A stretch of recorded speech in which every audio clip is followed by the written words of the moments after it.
Rich Kids. Ahmad ایک بہت پیارا بچہ تھا. اسے سوال کرنا بہت پسند تھا. جب بھی وہ اپنی امی کے ساتھ پارک جاتا یا اپنے بابا کے ساتھ اسکول جاتا تھا تو وہ ہمیشہ اپنے امی ابو سے سوال کرتا رہتا تھا. یہ پتوں کا رنگ ہرا کیوں ہے؟ سورج رات میں کیوں نہیں چمکتا؟ چڑیا کیوں چہچہا رہی ہیں؟ امی کو احمد کا سوال کرنا بہت پسند تھا اور وہ ان کا جواب بھی دیتی تھیں. وہ چاہتی تھیں کہ احمد کو ہر وہ بات سمجھا سکیں جو اسے سمجھ میں نہ آئی ہو. ایک دن اسکول میں ٹیچر نے اسے اللہ تعالیٰ کے بارے میں پڑھایا. انہوں نے پڑھایا کہ اللہ نے اس دنیا کی ہر چیز کو بنایا ہے، یہاں تک کہ ہمارے جسم کو بھی. امی، کیا اللہ نے واقعی ہر چیز کو بنایا ہے اور میرے جسم کو بھی اللہ نے بنایا ہے؟ جی ہاں احمد، اللہ نے ہمارا جسم بنایا ہے. احمد کی امی نے جب احمد کو دیکھا تو وہ یہ بات سمجھ گئی تھی کہ اس کے پاس ابھی بہت سارے سوالات ہیں. امی نے کہا، کیا آپ مجھ سے کوئی سوال کرنا چاہتے ہیں؟ جی امی، مجھے بہت سے سوال کرنے ہیں. یہ بتائیں کہ اللہ نے میری زبان کیوں بنائی ہے؟ اللہ نے آپ کی زبان اس لیے بنائی ہے کہ آپ دوسروں کے بارے میں اچھی بات کر سکیں، اللہ کی عبادت کر سکیں اور لذیذ کھانا کھا سکیں. پر یاد رہے، اس سے کبھی غلط استعمال نہ کیجیے گا. کسی کے بارے میں برا بھی نہیں بولنا. احمد نے کہا، نہیں امی، میں کسی کو برا کیوں بولوں گا؟ یہ تو اچھی بات نہیں ہوتی. اچھا یہ بتائیں کہ اللہ نے میرے کان کیوں بنائے ہیں؟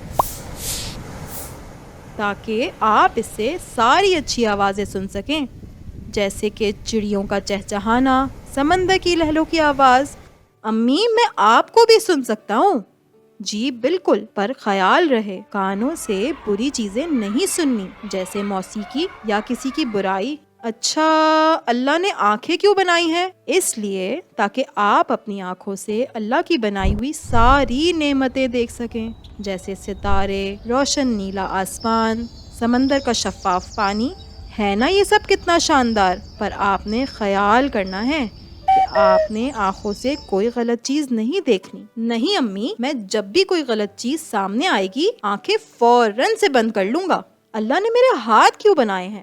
تاکہ آپ ان کا استعمال لکھنے، پڑھنے، کھیلنے اور دوسروں کی مدد کے لیے کر سکو. لیکن کوئی بھی ایسی چیز نہیں لینا جو آپ کی نہ ہو. نہیں امی، میں ایسی کوئی چیز نہیں لوں گا جو میری نہ ہو.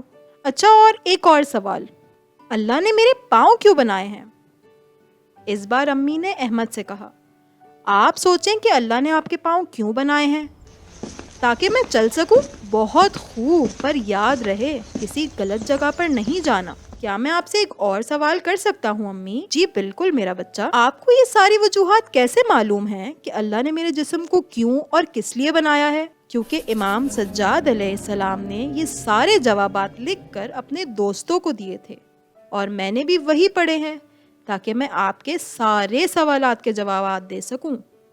امی نے یہ بات مسکراتے ہوئے کہی. احمد بہت خوش تھا.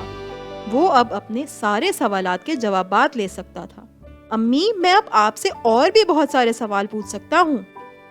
جی بالکل، سوال کرنا اچھی بات ہے احمد، پر اس بات کا دھیان رہے کہ آپ جواب صحیح جگہ سے حاصل کریں.